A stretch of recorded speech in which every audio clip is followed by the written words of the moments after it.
मित्रांनो, बीबी मराठी वीक 3 ची voting line आलेली आहे समोर. कोणता कंटेस्टंट आहे नंबर 1 वर आणि कोणता कंटेस्टंट आहे सगळ्यात खाली, कोण जाणार आहे घराच्या बाहेर, हे सगळं मी या व्हिडिओमध्ये तुम्हाला समजून सांगणार आहोत. सगळ्यात पहिले जर व्हिडिओ नवीन व्हा तर प्लीज व्हिडिओला लाईक आणि चॅनलला सबस्क्राईब करा. तुमचं एक लाईक आणि सबस्क्राईब मला खूप मोटिवेट करतो. मित्रांनो, वोटिंग लाईनमध्ये जे सगळ्यात खाली आहे ना त्याचं नाव आहे निखिल. निखिल घरात बिलकुल बी ॲक्टिव्ह नाही. निखिलचं योगदान बिलकुल पण घरात नाही. या वीक निखिलचा पत्ता कटू शकतो. मित्रांनो, ते आता नंबर लास्टवर नंबर 4 वर आता ते आम्हाला दिसालेले आहे. आणि नंबर 3 वर आहे योगिता. योगिता पण आता कमी वोट भेटायला योगिताला, कारण की योगिताच्या कॉम्पिटिटरमध्ये आता सूरज आणि अभिजित आहेत. योगिता आता नंबर 3 वर आहे.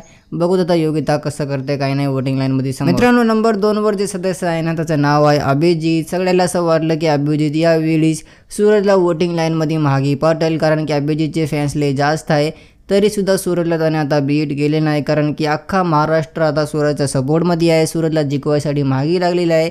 सूरजसाठी बिग बॉसला TRP मिळाली. सूरज मित्रांनो या पण वीकमध्ये टेबल टॉपवरच राहणार. आता पण ते नंबर 1 पण ट्रेंड करायले आहे वोटिंग लाईनमध्ये.